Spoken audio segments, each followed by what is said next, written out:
Kita ke informasi lain berkaitan dengan pembongkaran tempat wisata di Puncak Bogor yang diduga menjadi biang kerok banjir Jabodetabek. Kericuhan terjadi saat pembongkaran tempat wisata Hibis Fantasy di Puncak Bogor. Warga yang emosi bahkan nekat merebut alat berat.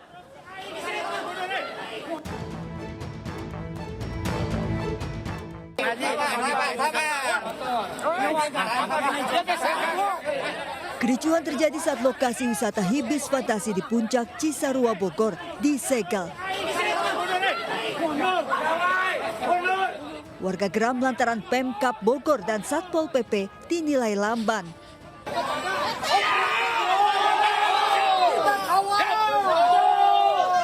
Kepala daerahnya cara remeh ngajar dog wae, diem saja gitu bahasa Indonesia nama.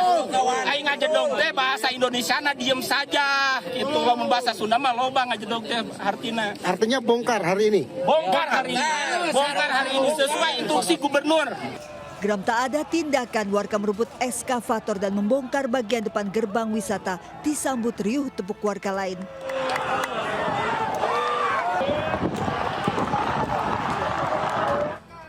Empat lokasi wisata di Puncak diduga menjadi penyebab banjir bandang. Salah satunya Hibis Fantasi milik BUMD Jaswita Jabar. Gubernur Jawa Barat, Menteri Lingkungan Hidup dan Menteri Pangan datang ke lokasi menginstruksikan pembongkaran. Lokasi wisata ini melanggar izin lahan dan tata lingkungan diduga menjadi penyebab banjir bandang. Dukung Pak Gubernur. Dukung, kita bongkar karena ini menimbulkan problem bagi lingkungan. Dan saya tidak segan-segan walaupun ini adalah PT-nya, PT BUMD Provinsi Jawa Barat untuk memberikan contoh pada siapapun. Izin lokasi wisata ini hanya 4.800 meter namun dibangun 15.000 meter bahkan mencapai pinggir sungai. Usai dibongkar, perkebunan teh yang sebelumnya rusak akibat proyek akan dihijaukan kembali. Dari Bogor, Jawa Barat, Wildan Hidayat, iNews melaporkan. Pemirsa, setelah kemarin sempat ricuh, pembongkaran bangunan tempat wisata di Puncak Bogor hari ini kembali dilanjutkan. 4 bangunan wisata di Puncak Bogor diduga menjadi biang kerok banjir di Jabodetabek. Dan untuk mengetahui kondisi terkini, sudah ada rekan Raisa Nadia di sana, di lokasi wisata Hibis Fantasy Puncak Bogor, Jawa Barat. Raisa, bagaimana sebenarnya peruntukan lokasi ini?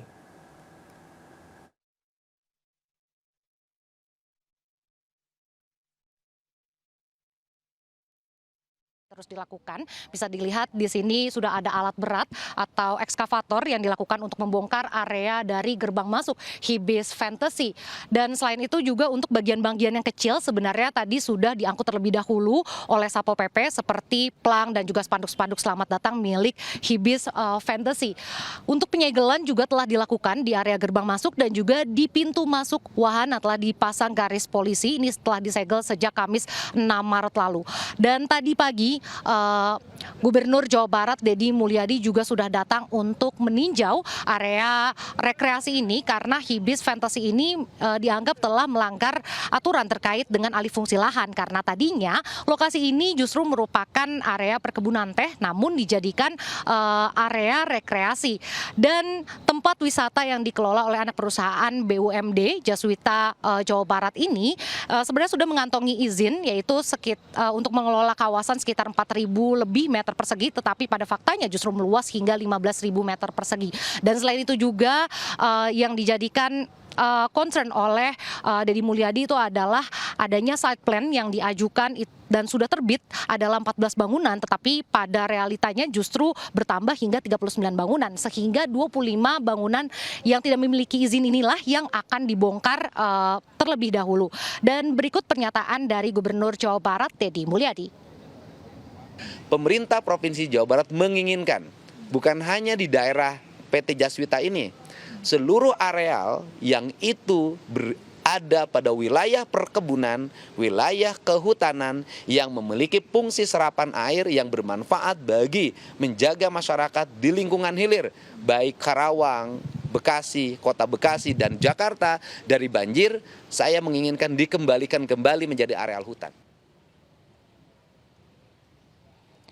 Ya Camar, selain itu juga dengan pernyataan yang telah disampaikan tadi, Deddy Mulyadi juga menegaskan untuk peraturan gubernur, ia mengusahakan untuk diterbitkan hari ini juga terkait dengan peraturan alih fungsi lahan agar daerah-daerah resapan air tidak ada lagi pembangunan. Selain itu juga tadi Deddy Mulyadi sempat berbincang dengan karyawan-karyawan Hibis Fantasy yang memang tidak bekerja selama pembongkaran ini berlangsung. Ia berjanji akan tetap membayarkan gaji mereka. Ya, kembali ke studio, Camar. Baik, terima kasih rekan Nadia Raisa melaporkan langsung dari Bogor, Jawa Barat. Selamat bertugas kembali. Sementara itu banjir bandang menerjang Kabupaten Sukabumi sejak Kamis malam hingga dini hari tadi. Banjir merendam Pelabuhan Ratu dan ratusan rumah di pemukiman. 1 orang tewas dan 7 lainnya hilang.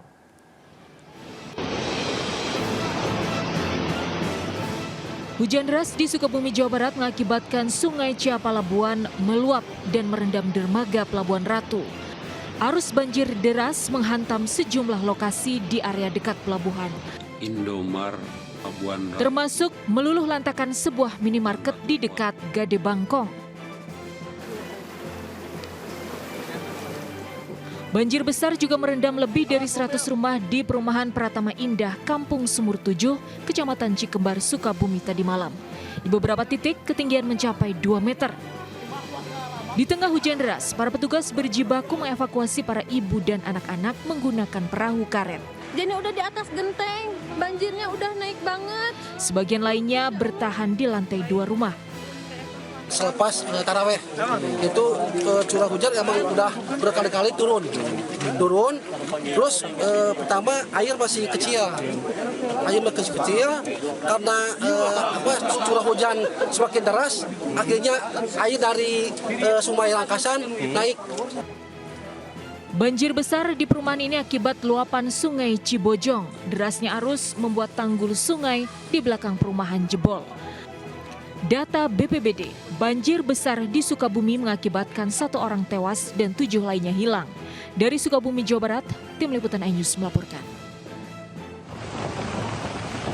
Sementara itu di Bogor, Jawa Barat diterjang badai, puluhan bangunan rusak dan belasan pohon tumbang. Badai angin kencang menerjang kemarin saat warga menunggu waktu berbuka puasa. Sejumlah bangunan rusak dan menumbangkan pohon hingga menutupi jalan. Kencangnya angin juga membuat beberapa warung takjil porak-poranda.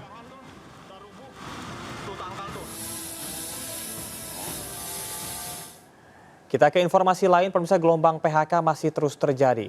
Ribuan karyawan pabrik memproduksi sepatu Nike memecat ribuan karyawannya akibat menurunnya pesanan sepatu.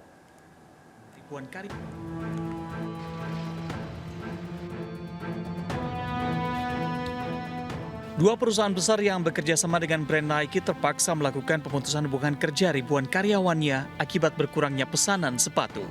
Beberapa divisi dalam pabrik dengan total lebih dari 200 karyawan sudah dipulangkan mulai pekan ini. Namun belum ada kepastian apakah akan ada tambahan karyawan yang di-PHK. Baru kemarin itu kan yang pengurangan doang. Kalau yang untuk ada kelanjutannya sih belum tahu. Sebelumnya, Dinas Tenaga Kerja dan Transmigrasi Provinsi Banten telah mengumumkan PT Adis Dimension Footwear telah mem-PHK sebanyak 1.500 karyawan dan PT Victory Cinglu tengah dalam proses PHK terhadap 2.000 karyawannya.